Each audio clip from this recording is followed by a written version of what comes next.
আমাদেরকে ক্ষমতায় আমরাই 1500 টাকা বড় কথা নয়, 1200 টাকা বড় কথা নয়, প্রত্যেকটা ফ্যামিলি থেকে একজন করে স্থায়ী কাজের ব্যবস্থা আমরা করে দেব। আমাদেরকে ক্ষমতায় নিয়ে আসুন, যত ওয়াকফ প্রপার্টি চুরি হয়েছে সেগুলোকে উদ্ধার করে ওয়াকফ বোর্ডের হাতে তুলে দেব।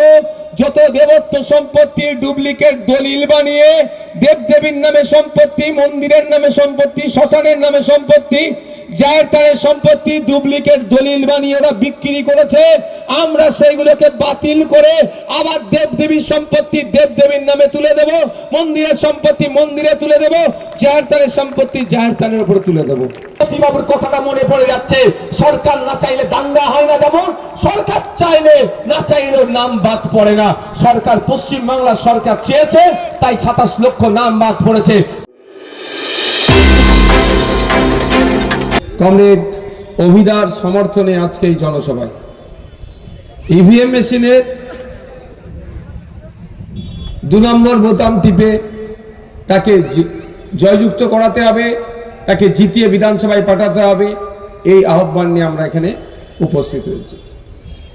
আমি আপনাদের কাছে গুটি কয়েক কথা বলবো, কারণ আমার আগে কমরেড পলাশ দা বক্তব্য দিচ্ছিলাম, শুনছিলাম, সিনিয়র মোস্ট পলিটিশিয়ান তারা যে তথ্যভিত্তিক বক্তব্য দিয়েছে আমাকে আর নতুন করে বলতে লাগবে না, কিন্তু আমি গুটি কয়েক কথা আপনাদের কাছে রেখে যেতে চাই। কোনটা গ্রহণ করবে? জোড়া ফুল গ্রহণ করবেন না জোটকে আমাদের গ্রহণ করবে? কারণ জোড়া ফুল বলছে রাত 8টার পরে মহিলারা বাইরে বার হতে পারবে না, অর্থাৎ মহিলাদের সংবিধান স্বীকৃত যে স্বাধীনতা আছে সেখানে খর্ব করা হচ্ছে, মহিলাদের সাথে বৈষম্য করা হচ্ছে। আর আমরা বামপন্থী আইএসএ বলছি রাত 8টা 10টা 11টা 12টা 3টে 4টে বড় কথা নয়, নির্বিঘ্নে কোনো মহিলা যদি তার কর্মস্থলে যেতে চায় যাবে, নির্বিঘ্নে তার বাড়িতে ফিরে আসবে।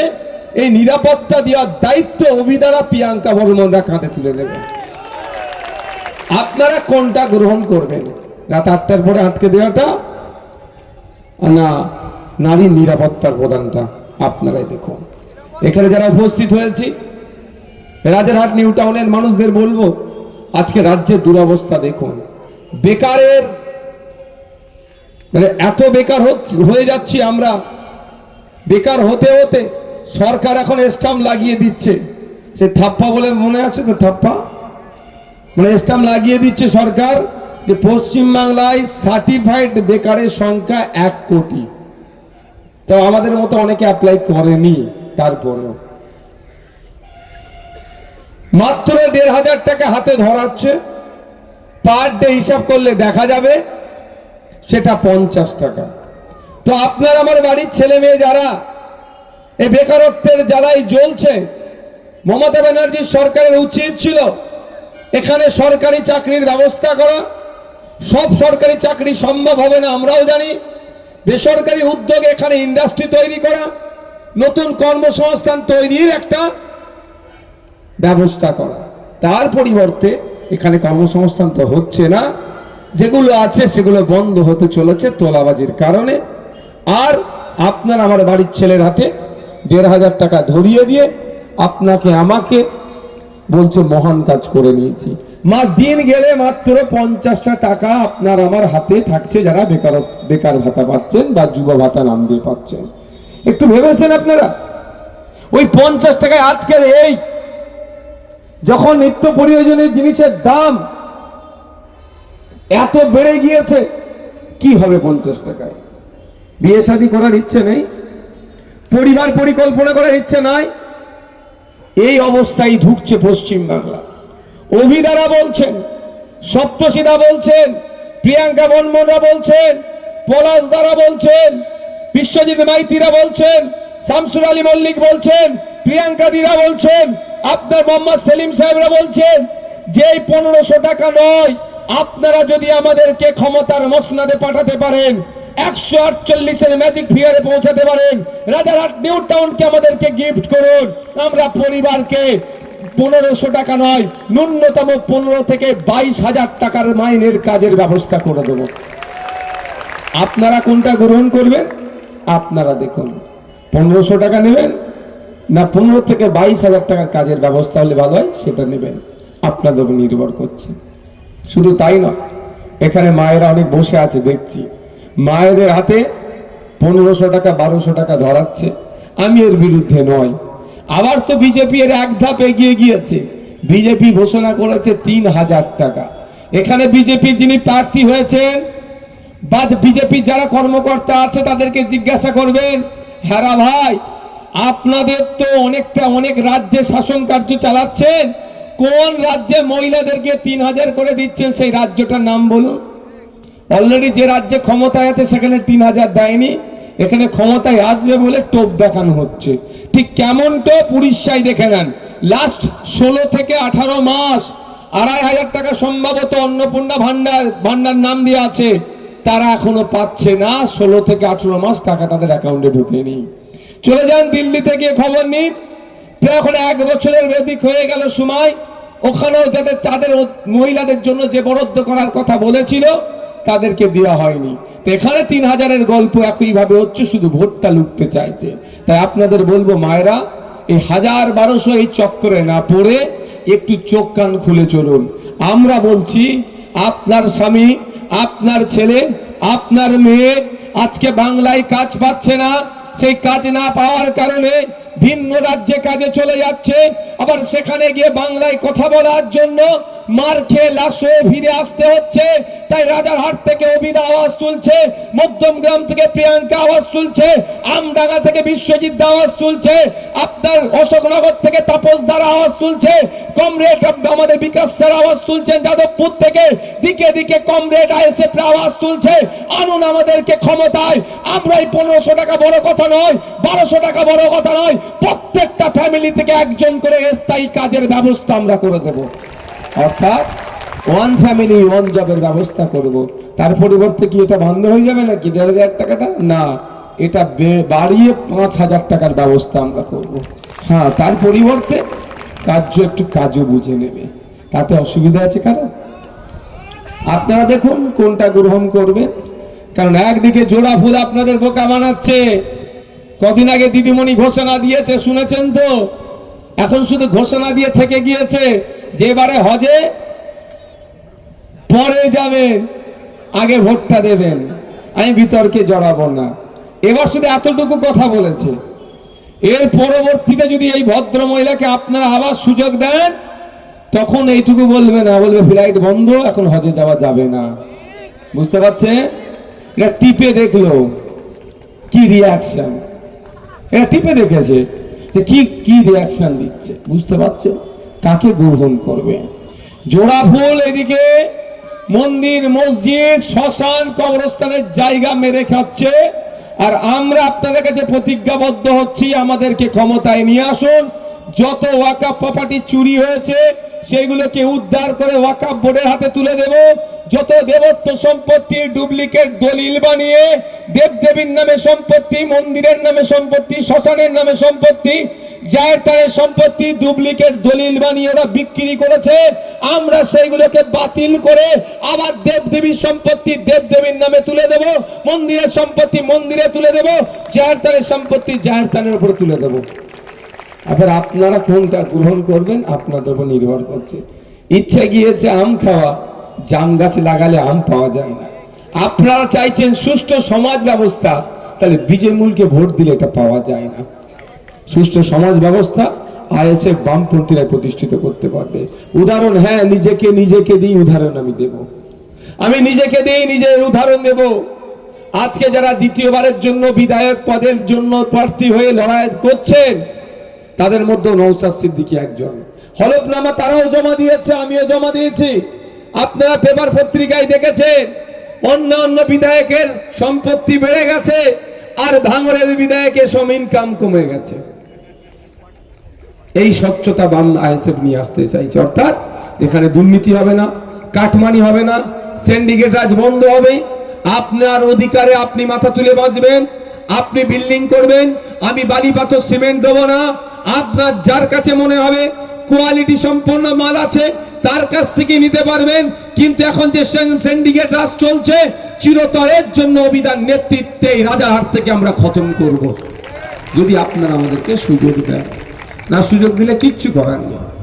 সব থেকে বড় পাওয়ার আপনাদের হাতে আছে, আর্টিকেল 326, ভোট দানের স্বাধীনতা, রাইট। সেই রাইটটাকে ঠিকভাবে এক্সারসাইজ করুন, তাহলে সুন্দর একটা সমাজ উপহার পাবেন। অন্যথায় কি হবে জানেন? আমার কাছে গিয়েছিল, এই আপনার রাজারহাট নিউ টাউনের কথা বলছি, রাতারাতি 250 বিঘে কৃষিজ জমি হিটকোর নামে চলে গেল। যিনি লোকাল দায়িত্বশীল আছেন, জনপ্রতিনিধি, তাকে বারবার বলার পরও তিনি কোনো কর্ণপাত করেনি। কিন্তু আমার প্রশ্ন এখানে যে আমার চাষযোগ্য জমি কেন আমার ইচ্ছার বাইরে কেন হিটকোতে যাবে? আমার সাথে আলোচনা করতে হবে, আমার কনসার্ন নিতে হবে। আমি উন্নয়নের পক্ষে, উন্নয়নের বিপক্ষে নয়। পর্যাপ্ত পরিমাণে ক্ষতিপূরণ সহ যে চুক্তিতে আসবে তারপরেই আমি সেখানে হ্যান্ড ওভার করবো। কিন্তু না জানিয়ে রাজা আর প্রজার মতো আচরণ করা হচ্ছে। কিন্তু আমরা সবাই রাজা, এই রাজার দেশে এই আচরণটা আমরা করতে পারছি না। আমরা ভুল জায়গায় বোতামটা প্রেস করার জন্য। তাই অনুরোধ করছি, এটা শুধু নয়, আগামী দিনেও ভয়ঙ্কর আপনার আমার উপর একটা প্রেশার আসতে চলেছে। এখন ভোটাধিকার নিয়ে টানাটানি চলছে, আগামী দিনে নাগরিকত্ব নিয়ে টানাটানি চলতে পারে। তাই আপনাদের বলবো, যদি মনে হয় প্রথম সারিতে দাঁড়িয়ে সবার সামনে দাঁড়িয়ে বুক চিতিয়ে রাজারহাট নিউ টাউনের মানুষের জন্য লড়াই করতে পারবে, তাহলে আমি বলবো আগামী 29 এপ্রিল অন্য কোনো সিম্বলে হাত দেওয়ার দরকার নাই। আপনি ইভিএম মেশিনের 2 নম্বর বোতাম টিপে যে কাস্তাদুরি তারা চিহ্নকে ভোটে জিতিয়ে আপনি বিধানসভায় পাঠান। আপনার বিপদে আপদে, ঠিক যেমন রেড ভলেন্টিয়ার হয়ে হিসাবে এরা মাস্টে নেমেছিল কোভিড কালে, যখন কাউকে খুঁজে পাওয়া যাচ্ছিল না, আইএসএফ এর গুটি কয়েক মানুষ আর রেড ভলেন্টিয়াররা মানুষের পাশে গিয়ে মানুষের দ্বারে গিয়ে মৃত্যুকে উপেক্ষা করে, ভয়কে উপেক্ষা করে মানুষের পাশে যেমন ভাবে দাঁড়িয়েছিল, মানুষকে পরিষেবা দিয়েছিল। আগামী দিনে যদি কোন ধরনের বিপর্যয় আসে, সে সরকার দ্বারা হতে পারে বা প্রাকৃতিক বিপর্যয় হয়, সবার সামনে এই বিধানসভাতে অভিধান নেতৃত্বে প্রিয়াঙ্কা বর্মনদের নেতৃত্বে মানুষকে উদ্ধার করা হবে।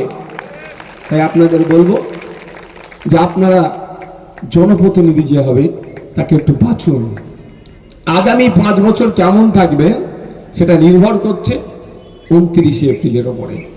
সুতরাং কারো কথায় প্ররোচিত হবেন না, কারো মিথ্যা আশ্বাসের কাছে নিজেকে বিকিয়ে দেবেন না। 500 টাকা বিরিয়ানির প্যাকেটে ভোটটা বিক্রি করবেন না, তবে যদি দেয় ছেড়ে দেবেন না, সব নিয়ে নেবেন। অনুরোধ এটাই, একটু বুঝতে হবে আপনাকে আমাকে। আজকের পশ্চিমবাংলার দুরবস্থা কোন জায়গায় দাঁড়িয়েছে। আজকে পশ্চিমবাংলা শিল্প নয়, বামেদের আমলে স্পেশাল ইকোনমিক জোন যেগুলো তৈরি হয়েছিল, আমি জাস্ট একটা উদাহরণ দিচ্ছি, ফলতা 5.5 লক্ষ কর্মচারী কাজ করতো সেখানে। সেই 5.5 লক্ষ কর্মচারী বাংলার সবাই ছিল। আজকে দেখুন সেখানে মাত্র 25,000 মানুষ কাজ করছে। অর্থাৎ এই আজকের ডেটে 25,25,000 মানুষ ওখানে কাজ হারিয়েছে। এটা বাংলার জন্য ভালো না খারাপ? আর আমরা আপনাদের কি বলছি, আমরা নতুন নতুন কর্মসংস্থান তৈরি করব। বাংলার ছেলে বাংলাতেই কাজ করবে, বরঞ্চ বাইরে থেকে আসলে তাদেরকে আমরা তাড়াবো না, আমরা স্বাগত জানাবো, করুক। কিন্তু হ্যাঁ, বাঙালিদের উপরে যদি টেন্ডিমেন্ডি করে তখন কিন্তু ছাড় হবে না। তবে আপনাদেরকে ভাবতে হবে, অনেকে অনেক বুঝাবে। এখন বিজেপির পক্ষ থেকে হিন্দু হিন্দু ভাই ভাই বলবে, আর তৃণমূলের পক্ষ থেকে হিজাব দেবে মাথায়। কিন্তু আপনারা বলুন, হিন্দু হিন্দু ভাই ভাই বললে সত্যি কি হিন্দুর ভালো চায় এরা? আমি অনেস্টেজ বলছি, যদি হিন্দু হিন্দু ভাই ভাই বলে সত্যিকারের অর্থে হিন্দু ভাইদের উপকার করে, অন্তত নওশাদ সিদ্দিকী এতে বুকে ব্যথা লাগবে না। আপনারা যারা মুসলমান আছে, কারো বুকে ব্যথা লাগবে হিন্দু ভাইয়ের উপকার হলে? কারো লাগবে? কারণ আমাদের তো প্রতিবেশী তারা। আমার উপকার না হলে আমার হিন্দু ভাই যদি উপকারের ক্ষতি কিসের? কিন্তু যিনি হিন্দু হিন্দু ভাই ভাই স্রষ্টা, তিনি শুধু নামটা আসতে ভোট লুটার জন্য স্লোগানটা তৈরি করেছেন। আমি শুনেছি ওনার নাকি পেট্রোল পাম্প আছে। তাই শুভেন্দু বাবুকে আমি বলবো, হিন্দু হিন্দু ভাই ভাই স্লোগান তখনই সার্থক হবে, আপনার সর্বপ্রথম কাজ হবে পেট্রোল পাম্পের সামনে বড় করে হেডিং করে লিখে দেন, ব্যানার লাগিয়ে, হিন্দু হিন্দু ভাই ভাই, মুসলমানের জন্য তেল বিক্রি নাই, তার বেলায় না। তখন তো ব্যবসাটা ভালো বোঝে। শুধু ভোটটা লুটার জন্য হিন্দু হিন্দু ভাই ভাই।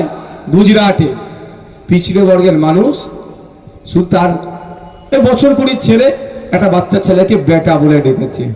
অপরাধ হচ্ছে এতটুকুই যে পিছড়ে বর্গের, দলিত, ও একটা উচ্চ বর্ণের লোককে বেটা বলে ডাকবে, পিটিয়েছে।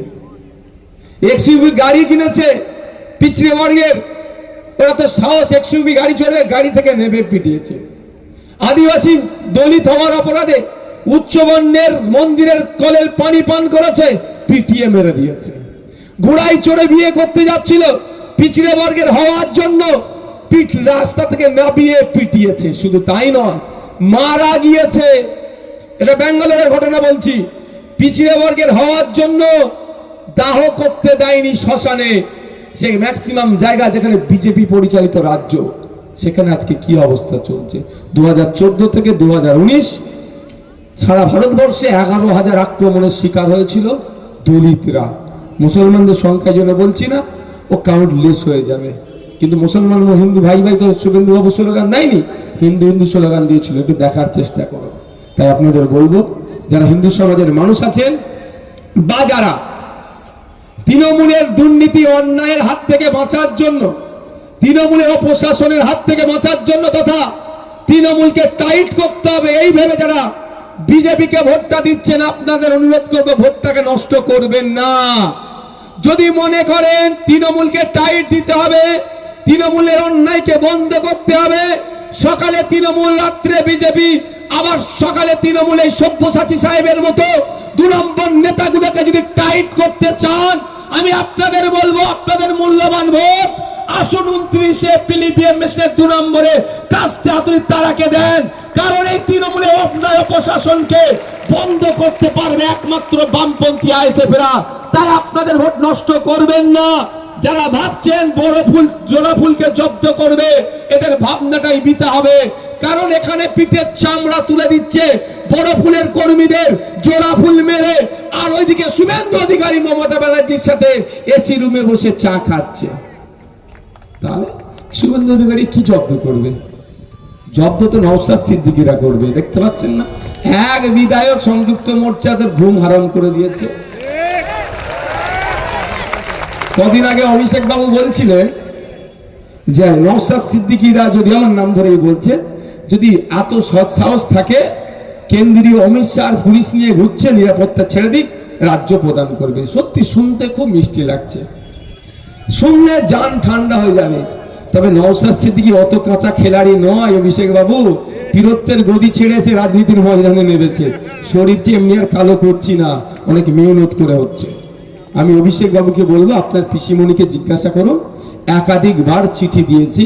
মিনিমাম একজন বিধায়কের যে নিরাপত্তা রক্ষীর প্রয়োজন হয়, এটা বাই ডিফল্ট তাকে দেওয়া হয়, ততটুকু পর্যন্ত আপনার পিসিমণি দেয়নি। তারপরে আমি কি করলাম, স্পিকার স্যারকে চিঠি করলাম যে আমাকে নিরাপত্তা প্রদান করা হোক, নিরাপত্তা রক্ষী প্রদান করা হোক, সেখানেও ব্যর্থ হয়েছে। তারপরে আমি অমিত শাহজিকে চিঠি করেছিলাম এই মর্মে যে পশ্চিমবাংলায় বিজেপি বিরোধী যে কটা বিধায়ক আছে, নওশাদ সিদ্দিকী ছাড়া সবাইকে নিরাপত্তা রক্ষী দিয়েছে, তাহলে আমাকেও দেওয়া হোক। কিন্তু যাহাই বিধি তাহাই দাদা, অমিত শাহজিও আমার কথাকে গুরুত্ব দেয়নি, মমতা ব্যানার্জিও দেয়নি। পরিশেষে আমি কোর্টে গিয়েছি, কোর্টের চাবুক খেয়ে কান মুলে আইনের মাধ্যমে আমি সিকিউরিটি নিয়ে ঘুরছি, কারোর দয়ায় দানে নয়। 1 নম্বর কথা। তাহলে এই কথাটা সম্পূর্ণ মিথ্যে কথা বলছেন, অসত্য কথা বলেছেন। দ্বিতীয় কথা আপনাদের বলি, উনি যদি অমিত শাহ সিকিউরিটিকে এতই ঘৃণা করে, তাহলে আমিও কথা দিচ্ছি আগামী কাল থেকে আমি নিরাপত্তা রক্ষী ছেড়ে কারো নিরাপত্তা রক্ষী নেব না। ওনাকে কথা দিতে হবে, দিল্লির এয়ারপোর্টে নামার পরে দিল্লি পুলিশ উনি নেবেন না। কি বলছি বুঝতে পেরেছেন? অসমে প্রচারে যাবে, অসম পুলিশ উনি নেবেন না, গুয়াহাটি সিটি পুলিশ উনি নেবেন না, এটা ওনাকে বলতে হবে। দিল্লিতে যখন যাচ্ছেন তখন দিল্লি পুলিশ ওনাকে এসকর্ট করে নিয়ে যাচ্ছে। পার্লামেন্টের মধ্যে যখন ঢুকছেন, সিআইএসএফ দাঁড়িয়ে থেকে তাকে এসকর্ট করে নিয়ে যাচ্ছেন, তখন মজা লাগে। অমিত শাহর পুলিশ তখন ভালো লাগে। আর নওশাদ সিদ্দিকী মামলা করে যখন আইনি লড়াই করে নিরাপত্তা রক্ষী নিয়ে ঘুরছে, সহজ সরল সাধারণ মুসলমান দলিত সমাজের মানুষ যারা নওশাদ সিদ্দিকীকে ভরসা করতে শুরু করেছে, যে এক ছেলে যে যার ধর্ম বর্ণ নির্বিশেষে যারই সাথে অন্যায় হোক না কেন তার পাশে দাঁড়িয়ে যে অন্যায় করবে তার বিরুদ্ধে কথা বলে, আমার সম্পর্কে ভুল ধারণা তৈরি করার চেষ্টা করছে। কি বলছি বুঝে আসছে? উনি দিল্লিতে যাবেন, দিল্লি এয়ারপোর্টে নামার পরে নিরাপত্তা রক্ষীরা ওনাকে যখন বার করে দেবেন বা দিল্লিতে যখন নিরাপত্তা দেবেন তখন খুব ভালো লাগে, কোনো অসুবিধা নাই, তখন অমিত শাহ পুলিশ হয় না, উনি ঘোষণা দিক না একবার, তার বেলায় না। তারপরেও বলছি এগুলো অহেতুক বিভ্রান্ত করা হচ্ছে। আমি আপনাদের বলবো এই ধরনের বিভ্রান্ত রাজারহাটের মানুষকেও করা হচ্ছে। জিততে পারবে না, জিততে পারবে না প্রথম বলতো, তারপরে বলছে সরকার গঠন করতে পারবে না, ত্রিশঙ্কু হয়ে যাবে, সব গল্প শোনাচ্ছে। তো এই গল্প শোনাচ্ছে। আমি আপনাদের বলছি অত গল্পতে ভেবে লাভ হবে কিছু? আমি আমার পার্টির ছেলেদেরকে কি নিদান দিয়ে আপনাদের বলি, সর্বপ্রথম বলি ভাই তুমি যে বুথের নেতা তুমি সেই বুথে আগে সংগঠন করো। একটা অঞ্চলে 20টা বুথ আছে, তো 20টা নেতা যদি 20টা নিজের বুথের সংগঠন তৈরি করে তাহলে অঞ্চলের সংগঠন দাঁড়িয়ে গেল।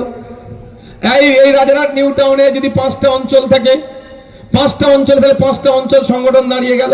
তো আমি আপনাদের বলবো রাজ্য নিয়ে তো ভেবে আপনাদের লাভ হবে না, এই মুহূর্তে খারাপ ভাবে নেবেন না।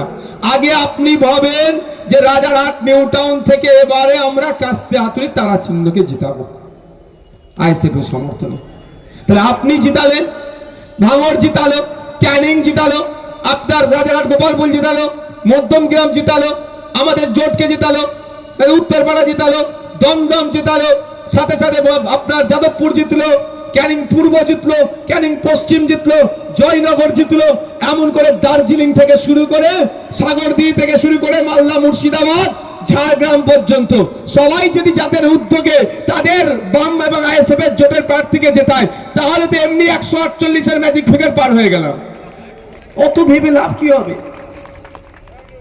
একটা ভুল কথা ছড়ানো হচ্ছে, যদি ত্রিশঙ্কু হয়ে যায়, ত্রিশঙ্কু হয়ে যায় নাকি কি বলে আপনার বামেরা নাকি কি বলেছে তৃণমূলকে জয়েন করবে, এইসব কথা বলেছে।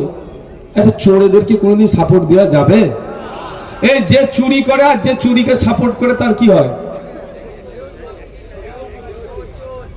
একটা প্রকাশ্য আরএসএস, একটা গোপন আরএসএস, দুটি আরএসএস।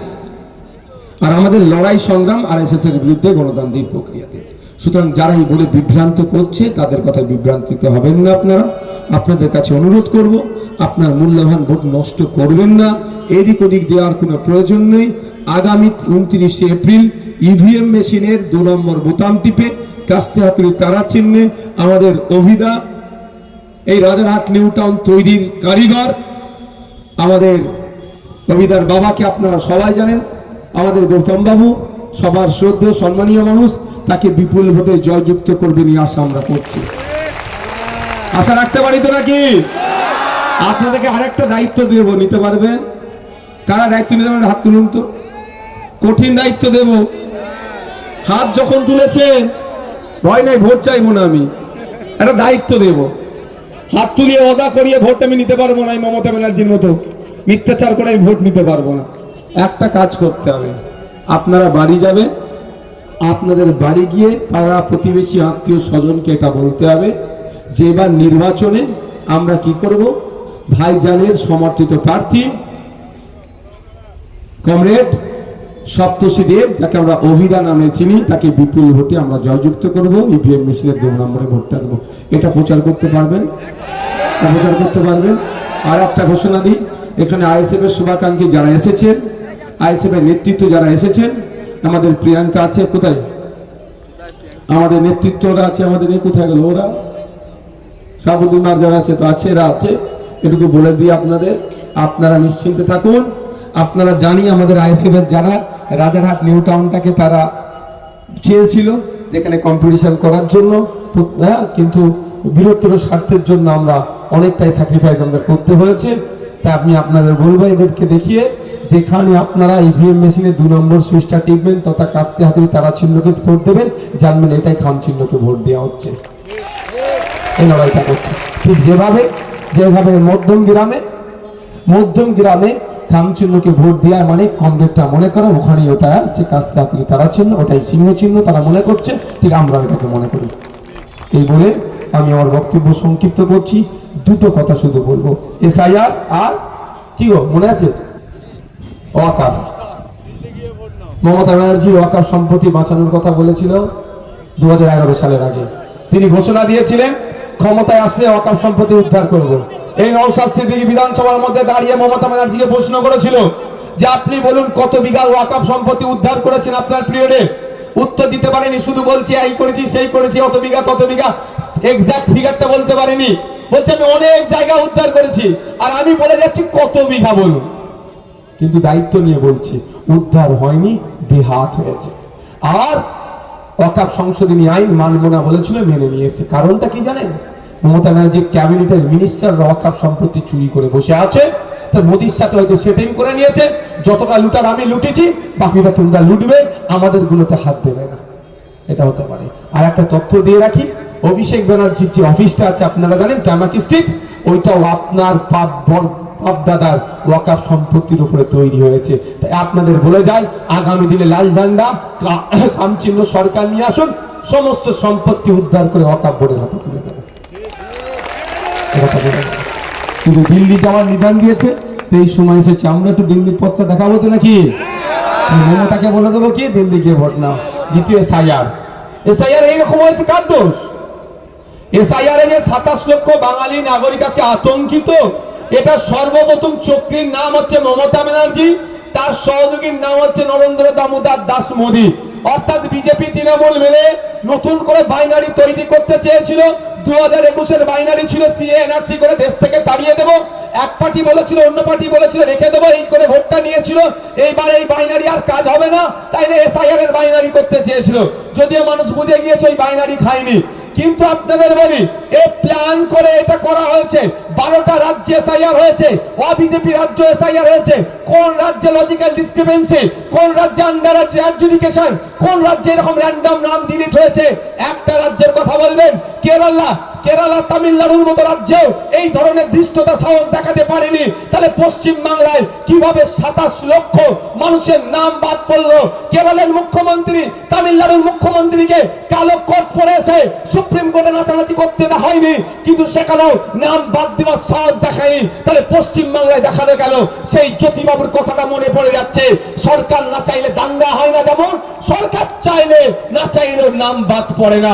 সরকার পশ্চিম বাংলার সরকার চেয়েছে, তাই 27 লক্ষ নাম বাদ পড়েছে। তাই আমাদেরকে বুঝিয়ে দিতে হবে যে বাঙালি বিনয় বাদল দীনেশ, যে বাঙালি বেগম হযরত মহল, যে বাঙালি ফুরফুরার পীর আবু বকর, যে বাঙালিয়া মাস্টারদা সূর্য সেন, যে বাঙালিরা ব্রিটিশদেরকে তাড়িয়েছিল, সেই বাঙালিদের পূর্ব উত্তরসারীদেরকে আজকে আতঙ্কে রেখেছে। তাই আমাদেরকে দেখাতে হবে যে দিল্লির মোদি আর কলকাতার দিদি, এই দুই শক্তিকে বুঝিয়ে দিতে হবে তুমি আমাদের 27 লক্ষ মানুষকে তুমি আতঙ্কে রাখনি, 10.5 কোটি বাঙালির বুকে তুমি ছুরি চালিয়েছো। 10.5 কোটি বাঙালি আজকে আতঙ্কিত, 10.5 কোটি বাঙালি আজকে বুকে ব্যথা নিয়ে ভোট দিতে যাচ্ছে, তার মধ্যে 27 লক্ষকে ছেড়ে। তাই যারা 7 কোটি সামথিং ভোট দিতে যাচ্ছে, টোটাল যারা আছে আমাদের বুকে ব্যথা লেগেছে। তাই আমাদের 27 লক্ষ মানুষের নাম তুমি ডিলিট করেছো তোমরা চক্রান্ত করে। এই নির্বাচনে আমরাও বিজেপি তৃণমূলের এই চক্রান্তের জবাব দেবো, সব ভোট জোটে হবে, আর বিজেপি তৃণমূলকে খালি হাতে ফেরাবো। এই বস্তু নিতে হবে তো নাকি? রাজি আছেন? রাজি আছেন তো? তাহলে আপনারা বাড়ি বাড়ি যে এটাই প্রচার হোক যে আগামী 29 এপ্রিল সকাল সকাল ইভিএম মেশিনে 2 নম্বরে ভোট দিয়ে কাস্তে আতুলি তারা চিহ্নকে ভোট দিয়ে কমরেড সপ্তর্ষি দেব মহাশয়কে বিপুল ভোটে জয়যুক্ত